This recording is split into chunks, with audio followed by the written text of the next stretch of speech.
أعوذ بالله السميع العليم من الشيطان اللعين الرجيم. بسم الله الرحمن الرحيم وبه نستعين وهو المعين.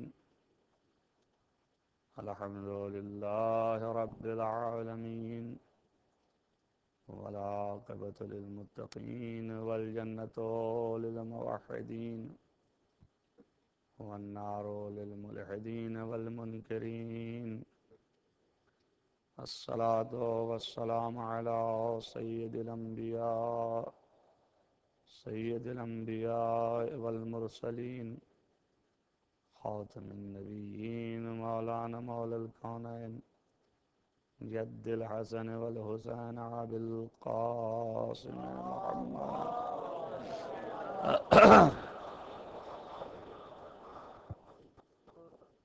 لا سيما على ابن عمه ووزيره ووصيه وخليفته مطلوب كل طالب غالب كل غالب مولانا علي بن أبي طالب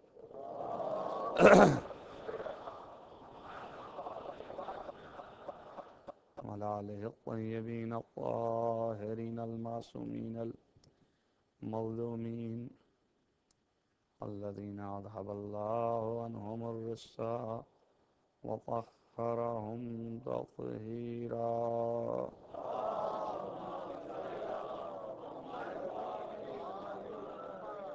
ولعنة الله على أعدائهم أجمعين من يومنا هذا إلى قيام يوم الدين. أما بعد فقد قال الله سبحانه وتعالى في كتابه الحكيم. بسم الله الرحمن الرحيم. ومن يبتغ غير الإسلام دينا فلن يقبل منه وهو في الآخرة من الخاسرين. صلوات محمد.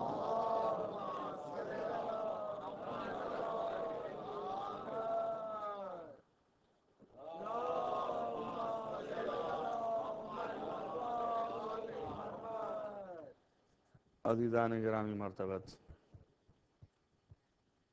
خداوند متعال کا ارشاد ہے کہ اسلام دین کے علاوہ جو شخص کسی اور دین کو چاہے گا ہم اس کے دین کو قبول نہیں کریں گے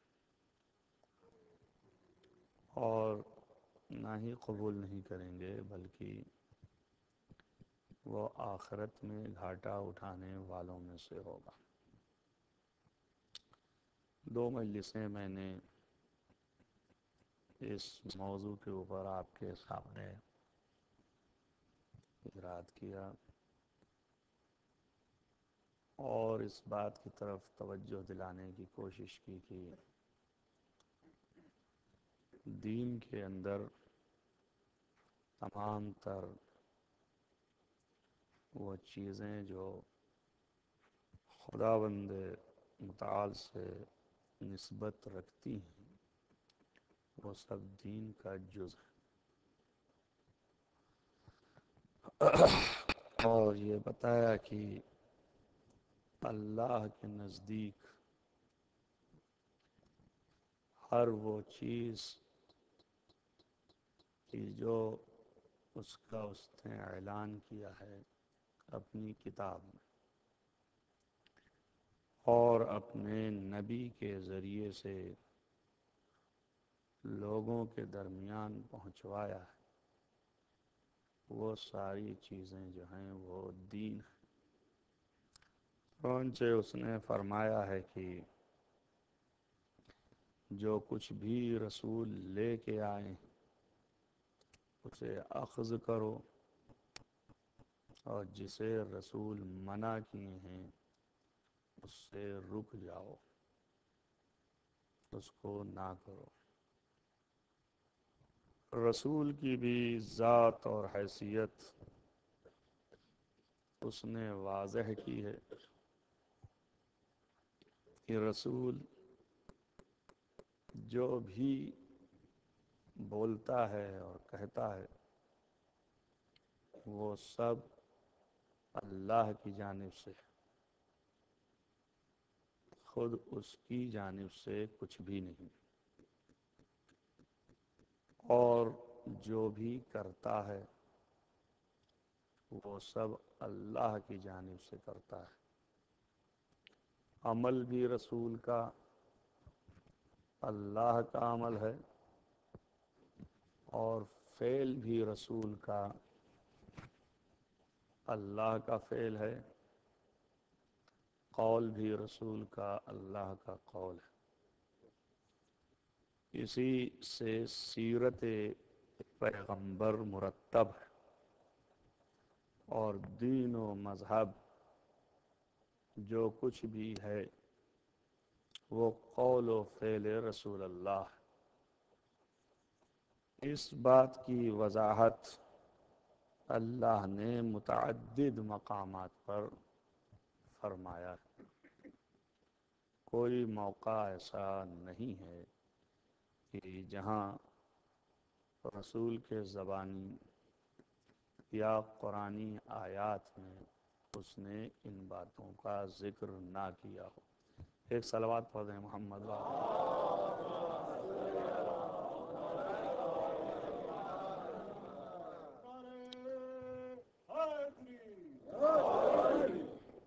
صرف یہ ہے کہ طالبان دین جو ہیں ان کو قرآن اور حدیث سے باتوں کو معلوم کرنا چاہیے، اور معصوم کے عمل سے تطبیق دینا چاہیے۔ انہی چیزوں کی وجہ سے اللہ نے قرآن اور اہل بیت نبی کے ذریعے سے چھڑایا۔ تمہارے درمیان ہم قرآن اور اہل بیت چھوڑ کے جا رہے ہیں، فطرت چھوڑ کے جا رہے ہیں۔ مسلمانوں نے اس کو بھی صحیح طریقے سے استعمال نہیں کیا۔ مصیبت یہ ہے کہ قرآن مجید اس کا کلام ہے، اور اس کے کلام کا جاننے والا وہی ہو سکتا ہے جس پر اس نے نازل کیا، کیونکہ اس کے طریقہ کلام اور اسلوب سے واقف وہی ہو سکتا ہے جس کے پاس اس نے آیات کو بھیجا ہے۔ وہ اشارات سے بھی واقف ہے،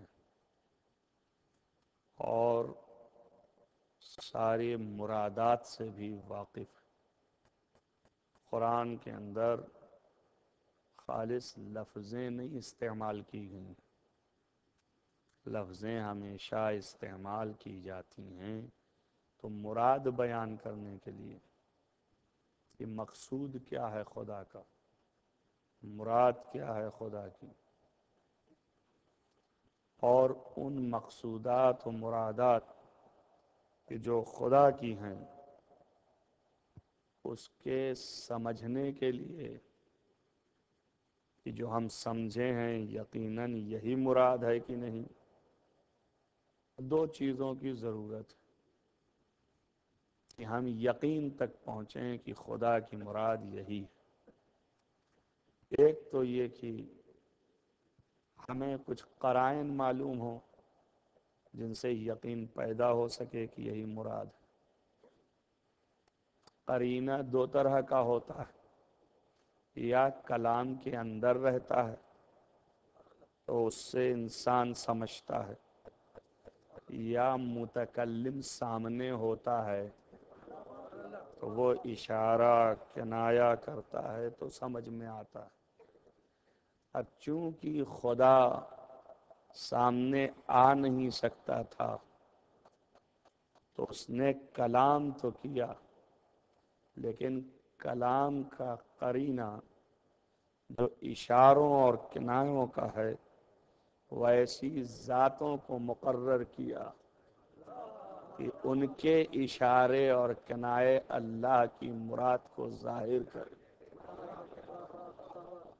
اور انہی لوگوں کے لیے رسول نے اعلان فرمایا کہ میں اپنے بعد ان کو چھوڑے جا رہا ہوں، یہ مراد الہی بیان کریں گے۔ اب جتنی باتیں اللہ نے خود اپنی کتاب میں کہلوائی ہیں اور جتنی تعلیمات اللہ نے اپنے رسول سے دلوائی ہیں، وہ سب اس دن کمال کو پہنچ گئیں جس دن رسول سے اعلان کروا دیا کہ کتاب کا مفہوم کون بتا سکتا، کتاب کو کون سمجھا سکتا ہے۔ تو اب ہمیں ہر چیز لینے کے لیے خواہ کتاب کی ہو خواہ رسول اللہ کے زبان کی ہو، اس در پر جانا ہے جہاں پر دین تمام کیا گیا ہے، جہاں پر علوم قرآن تمام ہے، جہاں پر اعلان ہے کہ آج کے دن ہم نے دین کو کامل کیا ہے۔ تو کامل کرنے کے معنی یہ ہے کہ اب کہیں اور بھٹکنا نہیں ہے، جس پر کامل کیا ہے وہی ساری تعلیم دے سکتا ہے اور اسی سے لینا ہے، اسی کے پاس جانا ہے۔ تو وہ کلام الہی بھی بتائے گا، مراد الہی بھی بتائے گا، مقصودات رسالت بھی بتائے گا۔ اور اگر آپ منحرف ہو گئے، کسی طرف اور چلے گئے، تو کلام الہی ظاہر تو مل جائے گا لیکن مراد خدا نہیں مل سکتا۔ مراد خدا کے لیے آپ کو اسی در پہ جانا ہے جس کو اس نے بتایا ہے کہ دین اس پر کامل ہے۔ ایک صلوات پڑھیں محمد والے۔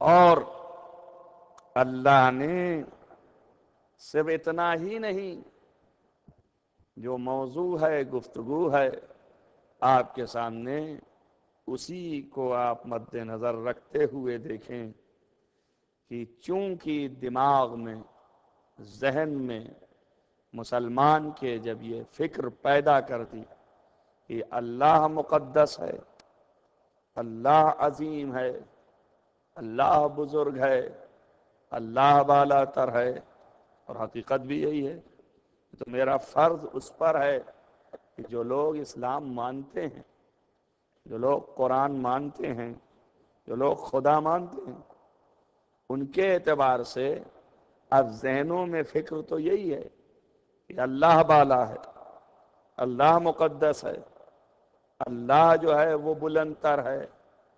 تو جو چیز اللہ سے نسبت پا جائے وہ بھی بلند تر ہے، وہ بھی عظیم ہے، اس کی بھی تعظیم ویسے ہی فرض ہے جیسے اللہ کی تعظیم فرض ہے۔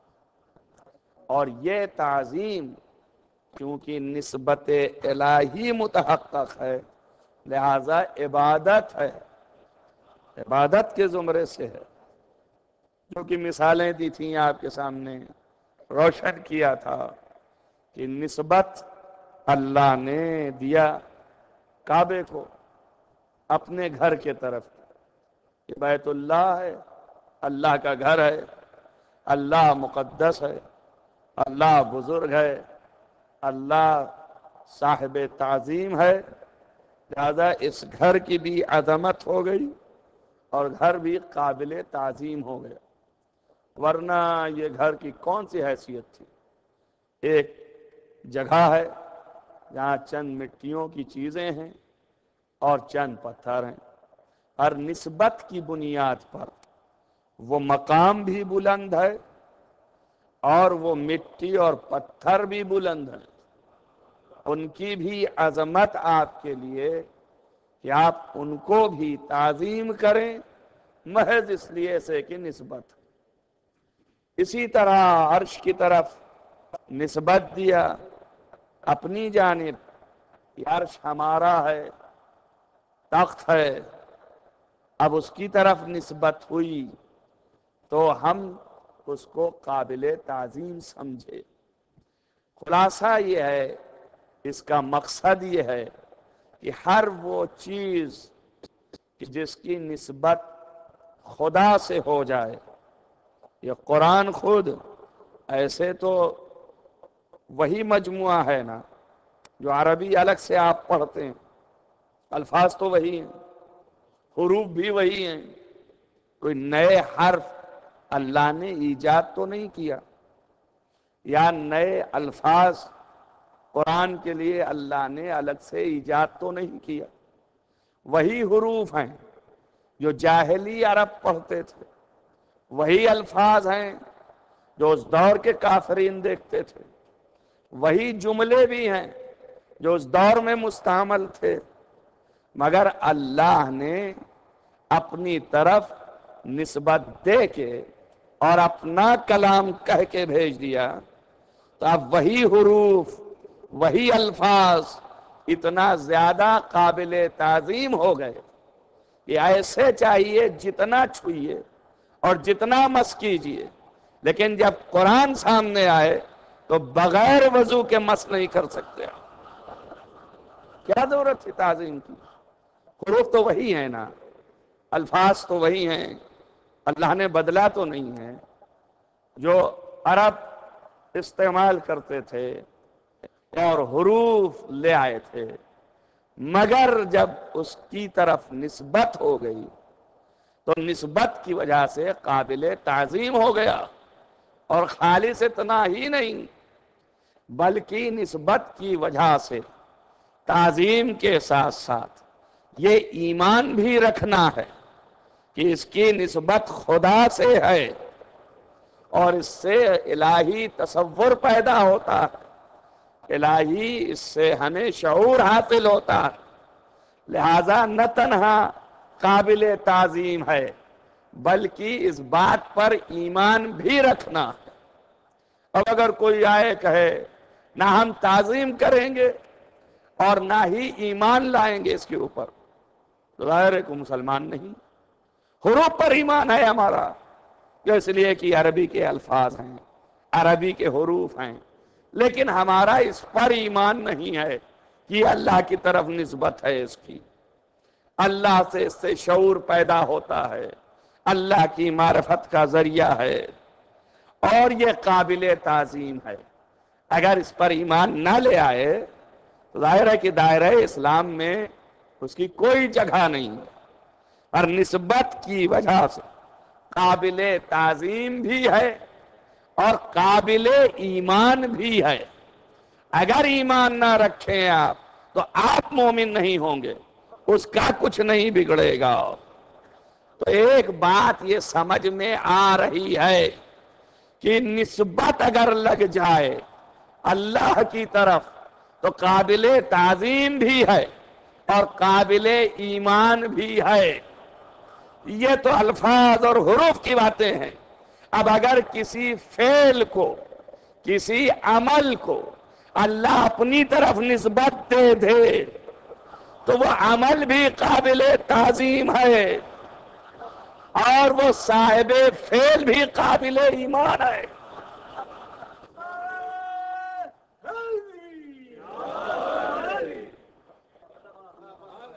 جس نے عمل انجام دیا ہے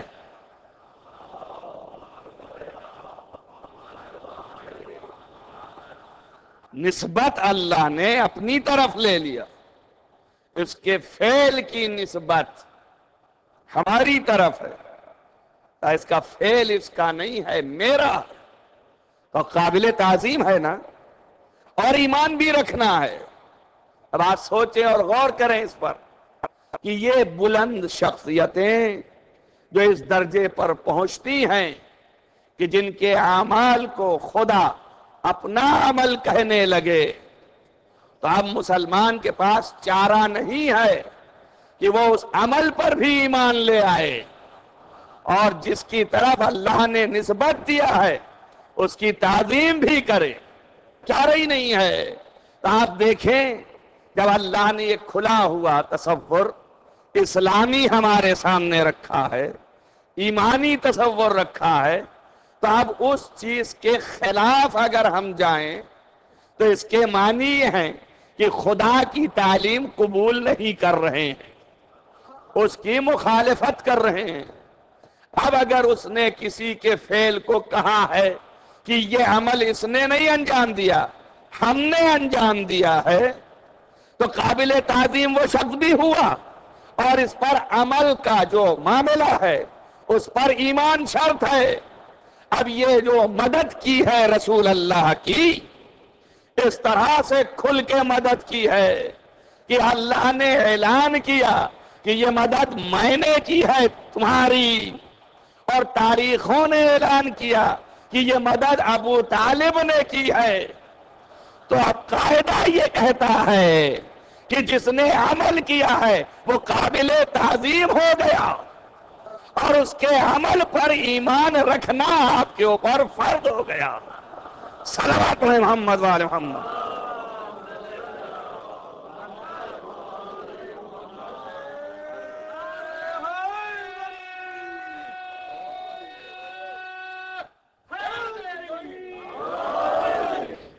اور جو چیز قابل ایمان ہو جائے وہ جزء دین ہوا کرتی ہے، اصل یہ ہے۔ اسی لیے تمام شریعت میں بہت سے اصول ہیں جن پر یقین رکھنا واجب ہے، اور ان مسئلوں پر اگر یقین نہیں ہے تو ائمہ فرماتے ہیں وہ میرا چاہنے والا نہیں۔ اس کے معنی یہ ہے کہ دین جو ہے، جو کچھ بھی جزء دین جو بن جائے اس پر ایمان و یقین رکھنا چاہیے۔ آپ روایات ڈھونڈیں دیکھیں، ہر کتاب میں مل جائے گی، جیسے کہ قبر میں نشر و حشر ہونا، یقین اگر آپ کو نہیں ہے تو آپ مومن نہیں ہیں، کیونکہ یہ جزء دین ہے، جزء مذہب ہے۔ جیسے کہ معراج کا واقعہ یہ جزء دین ہے، جیسے کہ رجعت ائمہ یہ جزء دین ہے۔ اس طرح 7 چیزوں میں سے ایک چیز یہ بھی ہے کہ جس پر اگر یقین آپ نہ رکھیں تو چونکہ جزء دین بن چکا ہے تو آپ کے ایمان نہ رکھنے سے آپ مومن نہیں کہلائیں گے، اور جو چیز جزء دین ہو جائے اس سے انکار جو ہے وہ ایمان سے خروج کا باعث ہوتا ہے۔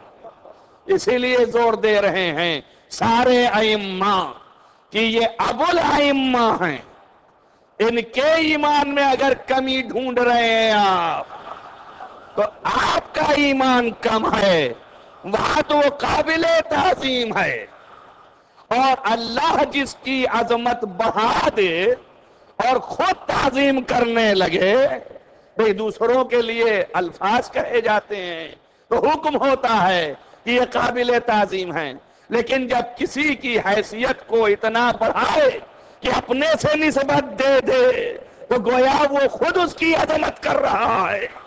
تو جس کی خدا عظمت کرے اس کی اگر مت مخالفت کرے تو کم خدا کا ہو سکتا ہے۔ صلوات محمد وآل محمد۔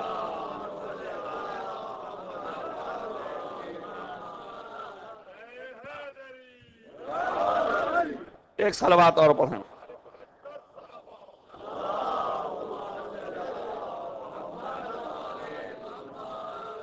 یہ ساری زحمات علماء کی ہر جہت سے، علم کلامی ہوں یا یہ کہ فقہی ہوں، وہ زحمتیں جو ہیں وہ اسی بات سے ہیں تاکہ توقیر عظمت اللہ نے چھوٹی چھوٹی چیزوں کے لیے جو ہے وہ عظمت بلند کی ہے اور اپنے سے نسبت دی ہے تو تعظیم چاہا ہے۔ سورہ مائدہ پڑھیے آپ، وَلَا تُحِلُّوا شَعَائِرَ اللَّهِ، اللہ کی نشانیوں کی بے توقیری بے عزتی مت کرو۔ وَلَا الشَّهْرُ الْحَرَامُ، ولا الحج ولا القلائد، نہ تو ان مہینوں کی کرو جو مہینے اللہ کے نزدیک محترم ہیں، اور نہ ہی ان قربانیوں کی بے احترامی کرو جو قربانیاں حج میں آتی ہیں، اور نہ ہی ان قربانیوں کی طرح بلکہ اس کی رسی کا بھی احترام کرو جو وہ رسی اس کے گلے میں باندھی جاتی ہے۔ آپ توجہ کریں، قربانی تک ہے ہم احترام کرتے ہیں، رسی کا کیا احترام ہے؟ وہ رسی جو گلے میں لگی ہو اور بکرا ہو تو اس رسی کو اس طریقے سے پامال کرتا ہے کہ اس میں بال بھی لگے، براس بھی لگے، مگر آپ کو حکم ہے کہ کچھ بھی ہو جائے، اور چونکہ میرے راہ میں جو چیز قربان ہو رہی ہے اس سے یہ متصل ہے، اس لیے اس کا احترام کرو۔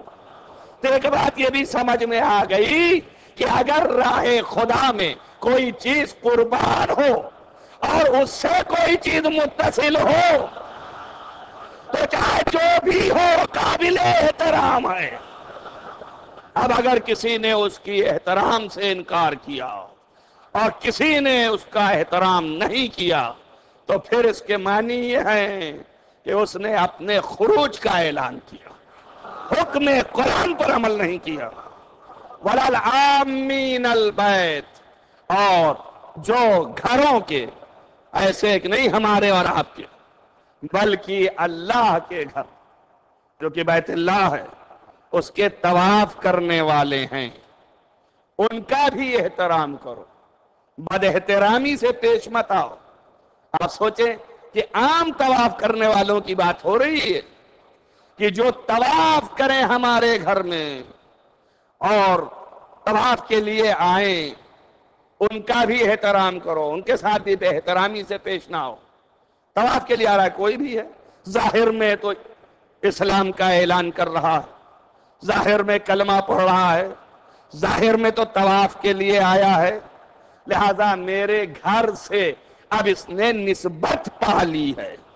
توجہ کریں، آپ عام آدمی ہے، کوئی حیثیت نہیں ہے، پر چونکہ میرے گھر سے نزدیک ہو گیا ہے لہذا اب اس کا احترام کرو، تم قابل احترام ہے، یہ تمہیں احترام کرنا ہوگا۔ اور پھر اس کے بعد یہ سب کیوں کرو؟ یبتغون فضلا، یہ اللہ کے فضل و رضوان اور اس کی مرضی کے طلب کے لیے کرو۔ بس ایک بات یہ بھی معلوم ہوئی کہ یہ سارے احترامات جو نسبت خدا کی بنیاد پر ہیں، یہ سارے احترامات اللہ کے مرضی کے حصول کے لیے ہیں۔ تو ایک بات یہ روشن ہو گئی کہ جتنی چیزیں نسبتیں پا جائیں ان سے مرضی خدا ملا کرتی ہے، اس لیے ہم چاہتے ہیں کہ مرضی خدا حاصل کریں، مرضی خدا لیں۔ یہ شاعر الہی ہے جو کہ راہ خدا میں قربانی دینے والے کی یاد سے متصل ہے۔ کیوں؟ اس لیے کہ اس نے جو راہ خدا میں قربانی دی ہے وہ قربانی قیامت تک کے لیے ایسی قربانی ہے کہ جس کا کوئی ثانی اب پیدا نہیں ہو سکتا۔ جتنی بڑی قربانی راہ خدا میں دی جائے اور دیتے رہیں گے لوگ قیامت تک، ایسے پیدا ہوں گے کہ اللہ کی تمام تر اس مذہبی اور دینی جڑوں کو مضبوط کرنے کے لیے مگر سب شاہ راہ قربانی حسین کے طفیل میں یہ قربانیاں ہوتی رہیں گی۔ ساری قربانی جتنی ہوگی اس عظیم قربانی جسے اللہ نے روشن کیا کہ اتنی بڑی قربانی جسے خدا نے کہا، اس کے بعد بھی وہ بڑی قربانی جو تھی اس میں ایک جملہ کہہ کے بتایا کہ اس سے بڑی بھی قربانی موجود ہے۔ جو سب سے بڑی قربانی اللہ نے قرآن میں فرمایا ہے وہ جناب اسماعیل کی قربانی ہے۔ ان ھذا لھو البلاء العظیم، یہ بہت بڑا ابتلا تھا بہت عظیم اللہ کی جانب سے امتحان تھا. اس کے بعد فرمایا وَفَدَيْنَاهُ بِذِبْحٍ عَظِيمٍ، ہم نے اسے ذبح عظیم کے سبب فدیہ کر دیا. ذبح عظیم کے سبب فدیہ کر دیا. تورات میں بھی اس کا ذکر ہے، زبور میں بھی اس کا ذکر ہے. تورات میں جب ذکر آیا تو تورات والوں نے لکھا 23 سے 32 نمبر آیتیں جو ہیں آپ ان کو ملاحظہ کریں، وہاں پر بھی یہی ذکر ہے کہ انبیاء نے پوچھا، ارواح انبیاء نے سوال کیا کہ وہ جو ذبح عظیم ہے جس کے بدلے تو نے اس کا فدیہ کر دیا ہے وہ کیا ہے؟ تو اللہ نے عالم ارواح میں اس فدیہ کو دکھایا اور فرمایا دیکھو اس وجہ سے ہم نے اس کا فدیہ کر دیا ہے کہ یہ قربانی ہماری راہ میں آنے والی ہے. اور مکاشفات میں انبیاء نے دیکھا، مکاشفات ہوئے انبیاء کو جب اس دنیا میں آئے تو اس قربانی کا کہ جس کا وعدہ اس نے رکھا تھا تو کوئی انسان اٹھانے کو تیار نہیں تھا، کوئی انسان پورا کرنے کو تیار نہیں تھا. اللہ نے دیکھا کہ جب کوئی نہیں ہے تو پہاڑوں کی طرف پیش کیا، انہوں نے بھی انکار کر دیا. آسمانوں کی طرف پیش کیا، انہوں نے بھی انکار کر دیا. تب اس کے بعد ایک انسان نے اٹھا لیا اور اس نے جیسے ہی اٹھایا اللہ نے کہا کہ یہ کتنا مجہول ہے کہ اس کو دنیا پہچانے گی بھی نہیں، اور یہ کتنا مظلوم ہے کہ اس کے ساتھ دنیا برا برتاؤ بھی کرے گی. یہی میرے تمام امانتوں کا مالک ہے، یہی اس بلندی تک لے جانے والا ہے. تو جناب ابراہیم نے جو قربانی دی وہ قربانی اللہ کے نزدیک عظیم کہی گئی، مگر اس سے بھی عظیم وہ ذبح عظیم ہے جو اس سے بھی زیادہ بلند تر ہے. اور وہ عظیم کہی گئی تو اس کی کیفیت یہ ہے کہ ابراہیم کا امتحان تھا. ابراہیم نے خواب میں دیکھا تھا، خواب میں دیکھنے کے بعد کہ بیٹے کو ذبح کر رہے ہیں، جاتے خود ہی اور ذبح کر دیتے اور اس کے بعد بات ختم ہو جاتی.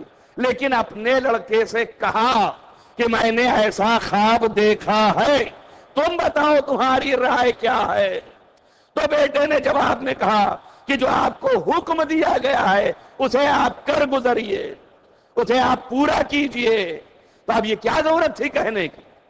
کیا ضرورت ہے ابراہیم کو اسماعیل سے پوچھنے کی؟ خواب خود دیکھا تھا، صاحب اختیار تھے، بیٹا بھی سامنے تھا اور بیٹے کے اوپر بات کی ولایت ہے اور اس ولایت کی حیثیت سے لے جاتے اور راہ میں جہاں دیکھا تھا وہیں ذبح کرتے.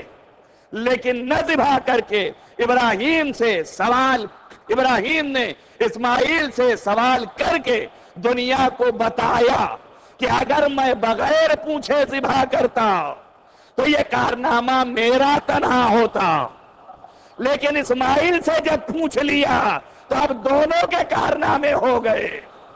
یہی راز تھا کہ حسین اگر خالص شہید ہوتے تو کارنامہ حسین ہوتا. سارے انبیاء کو بتایا، آخر انبیاء کو بتایا، تو اب حسین کی تنہا قربانی نہیں ہے، یہ 1,24,000 انبیاء کی قربانی ہے. اسی لیے آدم کے بھی وارث، نوح کے بھی وارث، موسیٰ کے بھی وارث، عیسیٰ کے بھی وارث اور پیغمبر ختمی مرتبت کے بھی وارث، تو سب کی طرف سے قربانی ہے. ایک صلوات پڑھتے ہیں محمد وآل محمد.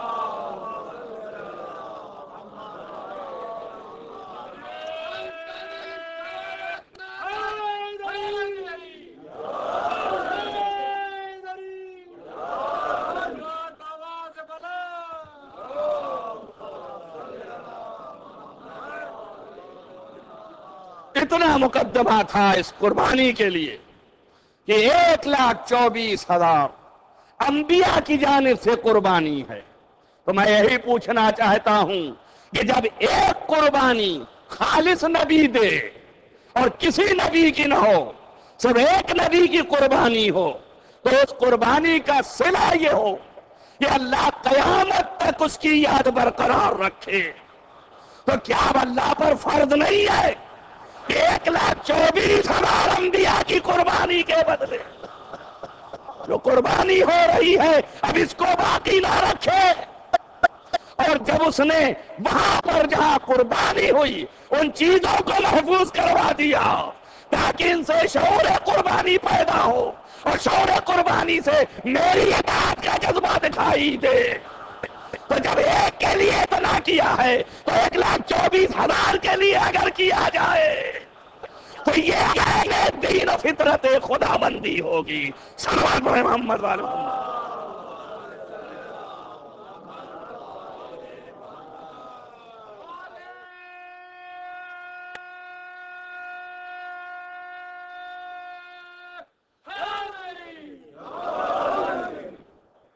امام علی مقام کی یہ قربانی اتنی بلند ہے کہ اب اس کی یاد جتنے طریقوں سے اللہ محفوظ کرے وہ کم ہے، لیکن ایک کی طرف سے نہیں ہے، یہ سارے انبیاء کی طرف سے ہے۔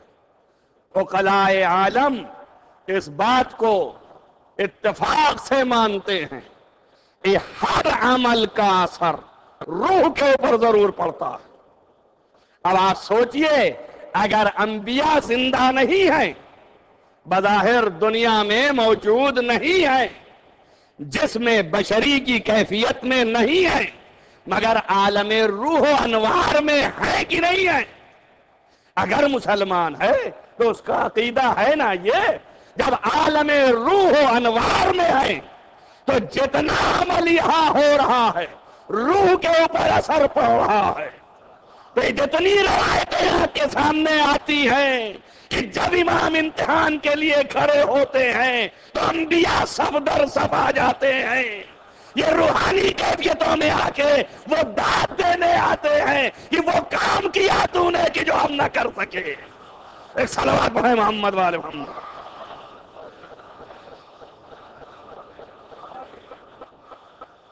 اور اپنی شراکت کے لیے واضح طور پر روشن دلیلیں پیش کرنا ہے کہ اپنی شراکت کے لیے واضح اعلان کرتے ہیں کہ ہم گو کی عالم ارواح میں ہیں لیکن ہم شریک ہیں، تو ہر فعل حسین کا فعل تنہا نہیں ہے، ہر عمل امام علی مقام کا آپ کا تنہا عمل نہیں ہے، اب سارے انبیاء کا عمل ہوگا، سارے اوصیاء کا عمل ہوگا۔ اور اللہ جو یہ قربانی دیکھ رہا ہے تو اس قربانی کے امتیاز کا تقاضا یہ ہے کہ ہر طرح سے جیسے بھی ہو سکے اس کی یاد منائی جائے، اور اس یاد میں جو بنیادی چیزیں ہیں آپ دیکھیں، یہ عزاداری آپ کرتے ہیں، یہ آپ نے رکھ رکھا ہے، آپ دیکھیں اور غور کریں اس کے اوپر، اگر اللہ بیچ میں نہ ہو تو کوئی بھی چیز آپ لائیے اس کی کوئی حیثیت نہیں، لیکن نسبت جو آ گئی اللہ کی تو اس نسبت سے اس کی حیثیت قابل تعظیم ہو گئی۔ آپ سجدگاہ سامنے رکھتے ہیں کہ کوئی حیثیت نہیں ہے، وہ سوائے اس کے اور کچھ بھی نہیں ہے کہ ایک ٹھکرا رکھ لیا تم مٹی کا، لیکن چونکہ اس کی نسبت اللہ نے اس وجہ سے کہ خون حسین اس پر گر گیا وہ قابل شفا ہو گیا، تو جو مرض میں شفا کے قابل ہو وہ مرض کفر و شرک و نفاق کو دور کرنے کے لیے آلاتر ہے، لہذا سامنے رکھو، یہ شفاعت میں بھی کام آئے، شفا میں بھی کام آئے۔ صلوات پڑھیں محمد والے محمد۔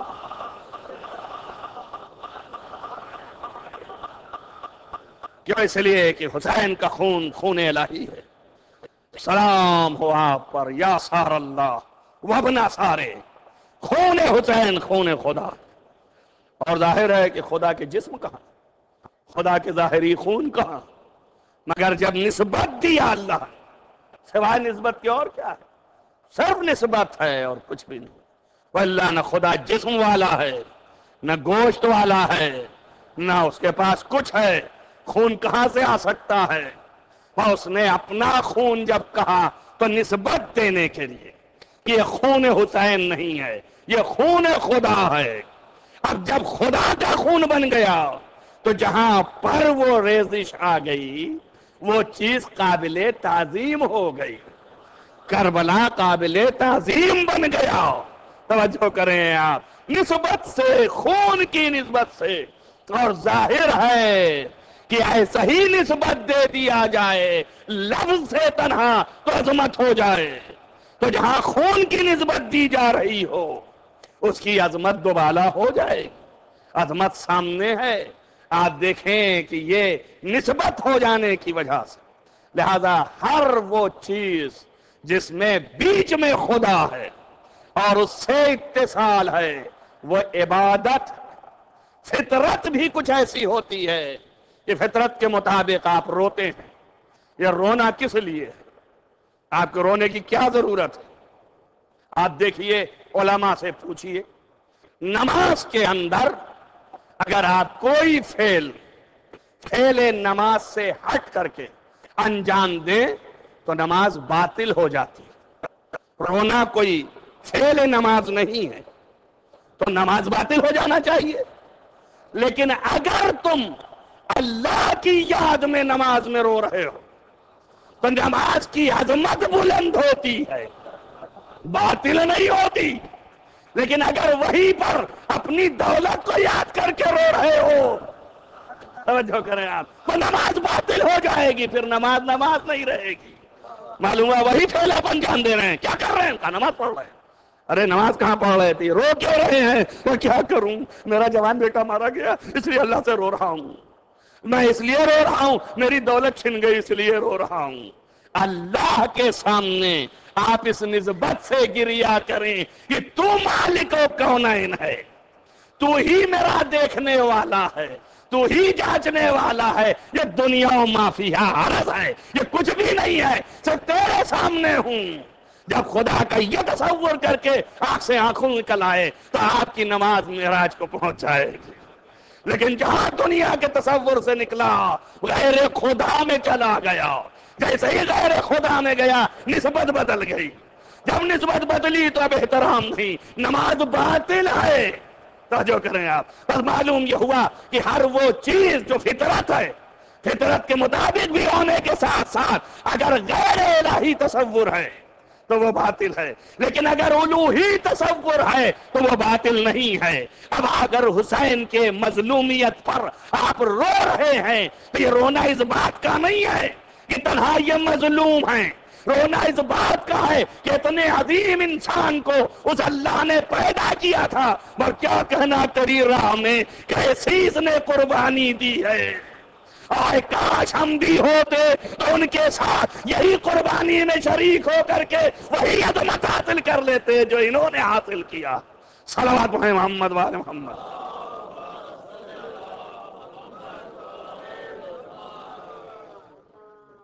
تعزیہ کے اہم رکنوں میں سے ایک گریہ ہے، اور تعزیہ کے اہم رکنوں میں سے ایک ماتم ہے اور نوحہ ہے. یعنی نوحہ کرنا، چیخنا چلانا. جناب نوح علیہ السلام 1-2 سال نہیں، قوم نے اتنے سال ان کے ساتھ ظلم کیا تھا تو کتنے سال تک وہ نوحہ کرتے رہے. اسی لیے ان کا نام نوح پڑ گیا. یعنی ظلم کے خلاف آواز نکالنا نوحہ ہے. بتایا جائے کہ ہم ظالم کے خلاف بول رہے ہیں. بابا اللہ جو ہوتا ہے یہ بھی فطرت کے مطابق ہے.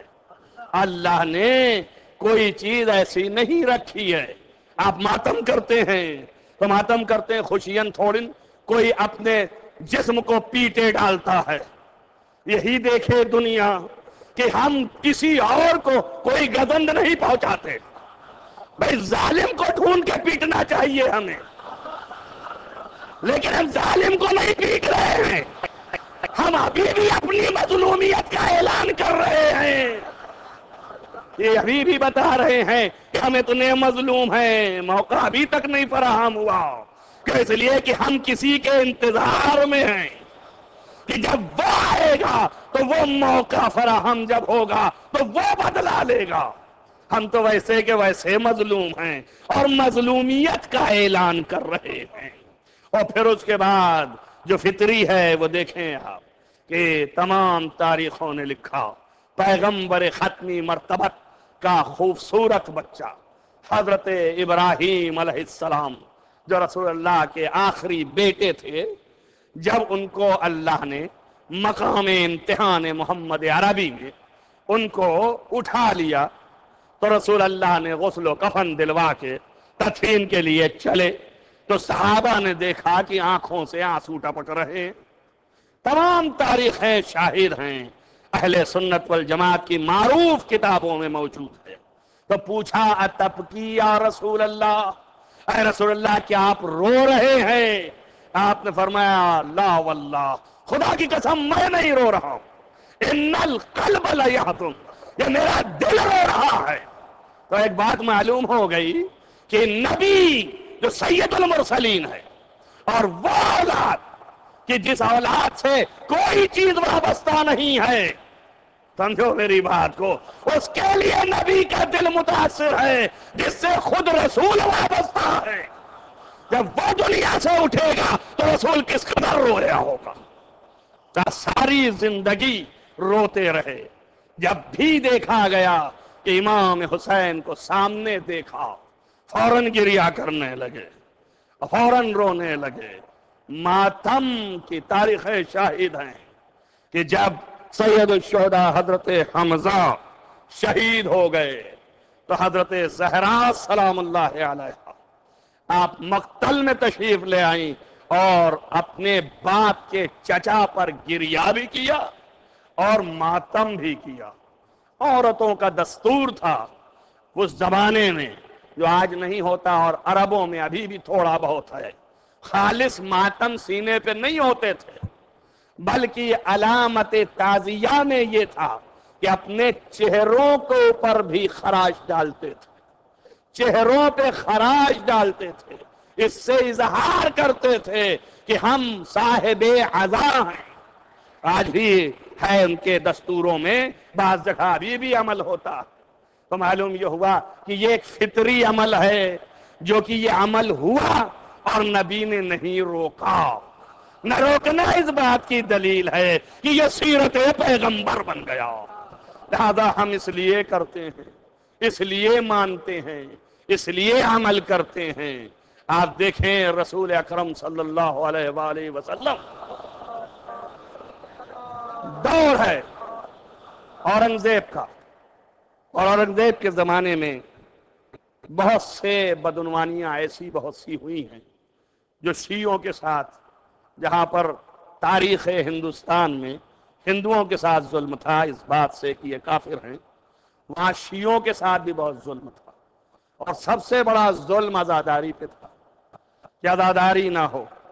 شاہ محدث دہلوی جو کہ بہت عظیم محدث ہیں دہلی کے، ان کی کتاب سر الشہادتین اسی بنیاد پر لکھی گئی۔ اس نے دہلی کے اندر عزاداری روک دیا، جو جلوس نکلتا ہے آج بھی ہندوستان میں مرسوم ہے، پاکستان میں بھی ایسا ہے، اور آپ سب ہندوستان پاکستان ہی کی تہذیب کے لوگ ہیں۔ دوسرے ملکوں میں بھی ہے، یہ نہ سمجھیے، عراق میں بھی ہے، ایران میں بھی ہے، ان جگہوں پر بھی یہی ہوتا ہے کہ اگر کوئی صاحب عزا موجود ہے تو اس کے پاس جاتے ہیں تعزیت دینے۔ آپ کے دستور میں کیا ہے کہ اگر آپ کے گھر کسی کی ہاں میت ہو گئی تو آپ تلاشتے ہیں نا وارث کو، جا کر کے اسے تعزیت کہیں۔ اب ایران کے اندر دو وارث موجود ہیں، امام رضا علیہ السلام مشہد میں ہیں، معصومہ قم میں ہیں، تو جو لوگ پہنچ سکتے ہیں وہ ان لوگوں کی بارگاہوں میں جاتے ہیں۔ آپ موقع ملتا ہے تو کیسے کربلا بھاگتے ہیں آپ بنفس نفیس، اور ہم سب کیسے مجلسوں میں پکارتے ہیں اس کو جو وارث ہے ان سب کا کہ ہم تیری بارگاہ میں تعزیت دینے کے لیے جمع ہوئے ہیں۔ آپ خود سوچئے، بہت سے لوگوں کا کانسیپٹ یہ ہے یہ تعزیت کیا مطلب ہے، یہاں کیسے امام آتے ہیں؟ ارے جیسے آپ وارثوں کو ڈھونڈتے ہیں اور ان وارثوں کو ڈھونڈ کے تعزیت دینا چاہتے ہیں، ویسے ہی صحیح وارث پردہ غیب میں ہے۔ تو آپ جب فرش ادا بچھاتے ہیں تو اس کا مطلب ہی ہے کہ آپ کو در نہیں معلوم، آپ کو پتہ نہیں معلوم، تو آپ فرش عذاب بچھا کے دعوت دے رہے ہیں کہ مولا ہم آپ کو تعزیت دینا چاہتے ہیں، آپ تشریف لے آئیے۔ آپ دیکھیے یہ ہے کانسیپٹ، یہ ہے انسانیت کا تقاضا کہ آپ جو ہے تعزیت پیش کریں۔ لہذا تعزیت میں جلوس نکلتے تھے جب صبح عاشور میں، اور تعزیہ لے کے، تعزیہ کی کوئی حیثیت نہیں ہے، ابھی میں نے کہا نسبت سے ہے اس کی حیثیت، نسبت ہے صرف حسین کے قبر سے۔ دیکھیے آپ صاف بات ہے، کعبے کو نسبت ہے، اس کی شبیہ کتنی مسجدیں ہیں، کتنی مسجدیں ہیں، چاہے وہ کعبے کی بالکل شبیہ نہ بھی ہوں، لیکن نیت آ گئی کہ یہ کعبے کی بدلے ہم نے بنایا ہے تو قابل احترام ہو گئی۔ اسی طریقے سے یہاں حسین کی قبر قابل احترام ہے، لیکن وہ نہیں ہے تو نیت میں یہ ہے کہ ہم نے بدل بنایا، اللہ وہ لکڑی ہے اور کچھ بھی نہیں ہے، لیکن چونکہ نیت سے نسبت دی ہم نے تو قابل تعظیم ہو گئی۔ لہذا ہمیں عظمت برتنا ہے، اس وجہ سے لے کے نکلتے ہیں تعزیہ، ٹھنڈے کرتے ہیں، لے جا کے پھول دفن کرتے ہیں، گریہ کرتے جاتے ہیں، اور پھر آتے ہیں۔ ایک سال اس نے کیا کہ جتنے مرد تھے ڈھونڈ ڈھونڈ کے دہلی کے اندر قتل کروا دیا، تاکہ آپ عاشور کے دن یہ تعزیہ لے کے نہ نکلے۔ اب یہاں پر کریڈٹ ہے کربلا کی عورتوں سے، جو عورتوں نے سیرت سیکھا ہے انہوں نے اپنے کلیجے کا امتحان دیا۔ جب روز عاشورہ آیا، سارے مرد قتل ہو گئے، تو اپنے گھر میں چھوٹے تعزیے رکھے، اور اس کے بعد جب صبح ہوئی تو بچوں کے ہاتھ میں تعزیہ دیتے، تب ویسے ہی جیسے تمہارے باپ لے کے جاتے تھے ویسے ہی تم بھی کربلا اپنے لے کے جاؤ اور وہاں دفن کرو۔ بچوں نے تعزیہ لیا۔ عزیزان گرامی، آپ دستور دیکھیے اور شاہ محدث دہلوی کا بیان سنیے۔ تعزیہ لیا بچے، یا حسین کہتے ہوئے نکل پڑے۔ ہر محلے کے بچے جب ایک محلے میں جمع ہو گئے کہ وہاں سے کربلا نزدیک تھا اور جانے لگے، تو شاہ محدث دہلوی کہتا ہے کہ میں اپنے بالا خانے سے دیکھ رہا تھا کہ سر پہ امامہ نہیں تھا اور پا برہنہ تھے، ہاتھ آستینیں الٹی تھیں اور گلا چاک تھا۔ میں نے اپنے آنکھوں سے دیکھا کہ بچوں کے پیچھے پیچھے رسول یا حسین یا حسین کہتے ہوئے نکل پڑے۔ جیسے ہی میں نے دیکھا کہ رسول ان بچوں کے پیچھے ہیں، رسول کی زیارت کے لیے بالا خانے سے کود پڑا، اس لیے کہ رسول کی زیارت ہو جائے۔ اس کے بعد شہادت نامہ لکھنا شروع کیا، اور اس کے بعد سر شہادتین لکھا کہ عزاداری کا مقام ہے، اور پھر وہاں پابندی اٹھا لی گئی۔ عزیزان گرامی، اس تعزیہ داری میں، اس عزاداری میں یہ واقعہ ایسا ہے کہ مشاہداتی ہے، اس میں نہ روایت درکار ہے نہ آیت درکار ہے، آنکھوں سے دیکھا گیا۔ ایک آدمی شہادت دے رہا ہے کہ میں نے اپنے آنکھوں سے دیکھا ہے، اب روایت نہیں ہے، درایت ہے۔ تو اب اتنا تو معلوم ہو گیا کہ جہاں تعزیہ حسین برپا ہوگا وہاں رسول ضرور آئیں گے، وہاں فاطمہ ضرور آئیں گی، اس لیے آپ نے یہ اہتمام کیا ہے۔ آپ کا فرض ہے کہ ادائے حسین قائم و دائم رکھیں۔ ابھی مرثیہ پڑھ رہے تھے امام علی مقام کی شہادت کا۔ عزیزان گرامی، اتنی عظیم شہادت کہ جس کو کوئی انسان ٹھکرا نہیں سکتا۔ آج کی دنیا کی ہر قوم جو نہیں جانتے، جب متوجہ ہوتے ہیں تو حسین کے سامنے عقیدت سے پیش آتے ہیں۔ یہ ایک ایسا مقام ہے کہ کسی کو سنا نہیں گیا الا ان کے کہ جن کو دشمنی پہلے سے ہے۔ اب وہ ان کی دشمنی ہے یا یہ کہیے مقدر ہے ان کا ایسا کہ اللہ نے ان کے سامنے رکھا ہے، اور وہ خدا نے خود وعدہ کیا ہے اس کو وہ پورا کرنے والا ہے۔ لیکن عزیزان گرامی، کیسے نہ ہم ادا منائیں۔ اب جب انسان دیکھتا ہے، تعزیہ دینے آتا ہے کسی کو جس کے گھر کے لوگ مر جاتے ہیں، اس کو جب تعزیہ کہتے ہیں، اس کو یعنی اس کو آ کے تسلیت دیتا ہے کہ بڑا افسوس ہوا آپ کے گھر کا آدمی مرا، جو اس کی اچھائیاں بیان کرتا ہے، اس کی برائیاں ہوتی ہی نہیں اس کی نظر میں اس وقت۔ اگر 1000 برائیاں بھی ہوں تب بھی برائیاں نہیں بیان کرتا، اچھائیاں بیان کرتا ہے، اور وہ چیزیں بیان کرنے کی کوشش کرتا ہے کہ مظلومیت اس کی بیان کرے، اس کی نیکی بیان کرے۔ تو آپ دیکھیں یہ تو معصوم ہیں، ان کے ہاں برائیوں کا تسلسل نہیں ہے، یہاں صرف اچھائیاں ہیں، اچھائیوں کی بنیاد پر مجلسوں میں فضائل پڑھے جاتے ہیں، اور پھر اس کے بعد نوعیت غم بیان ہوتا ہے۔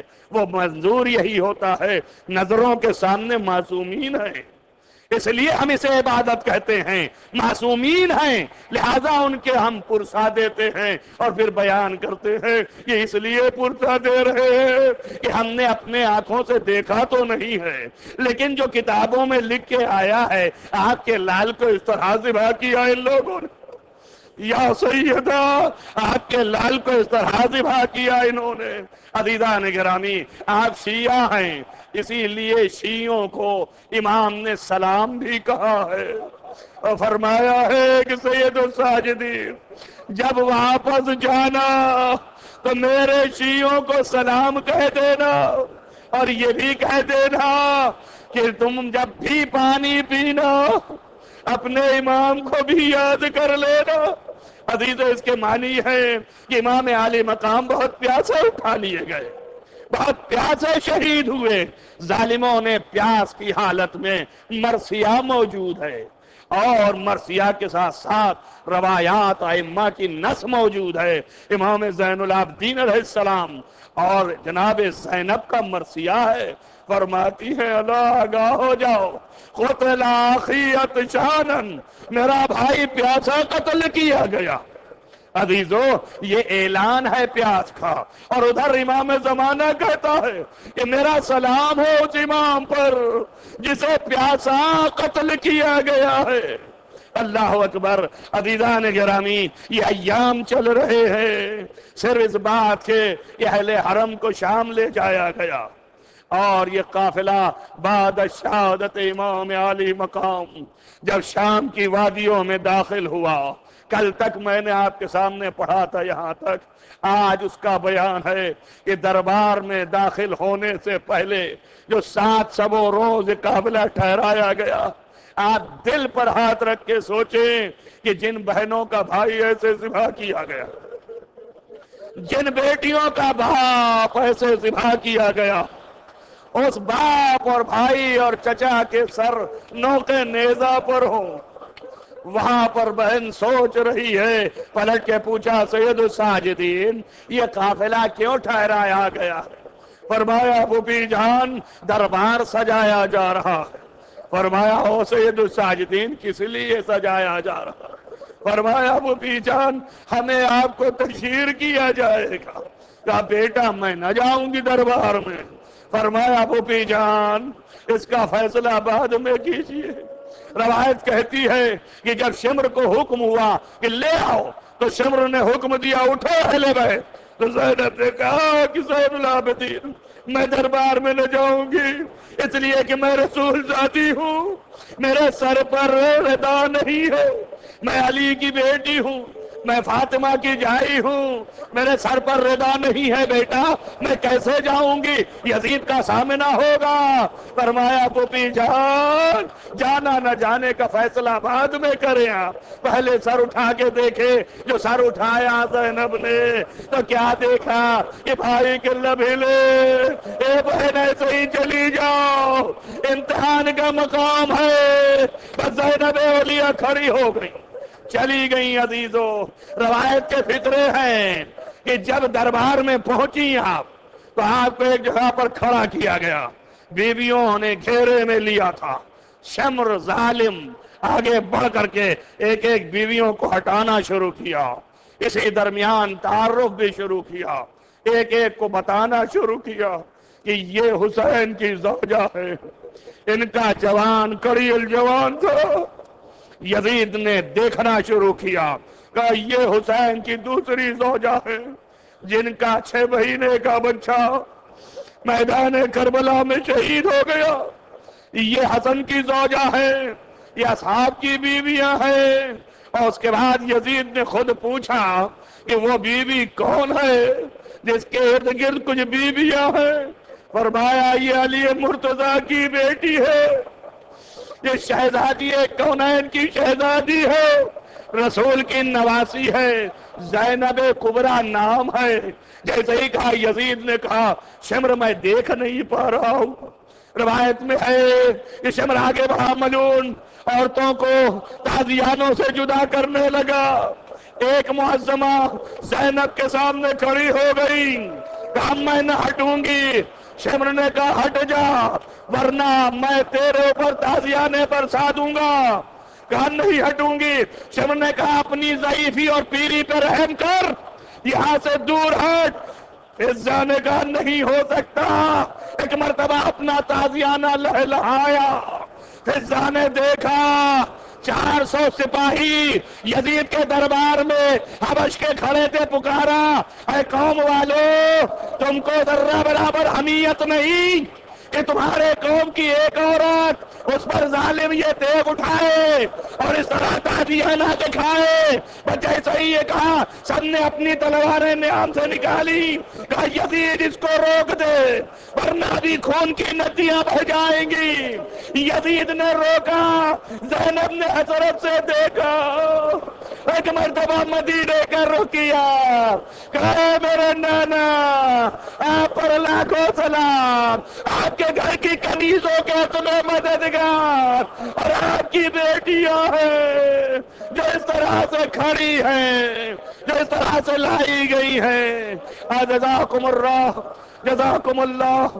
عزیزان گرامی ختم کر دیا تھا میں نے، لیکن چند جملے پڑھوں گا اور یہیں پر ختم کروں گا۔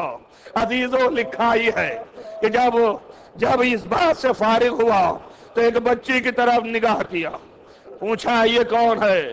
کہا یہ حسین کی پیاری بچی ہے سکینہ۔ بس جیسے ہی کہا یہ حسین کی بچی ہے، کہا یہ وہی بچی ہے جس سے حسین بہت پیار کرتے تھے۔ فرمایا ہاں۔ پوچھا بچی تیرا نام کیا ہے؟ 3 مہینے کی بچی، 3 سال کی بچی اور 4 سال کی بچی، 3 اور 4 کے درمیان۔ فرمایا میرا نام سکینہ ہے۔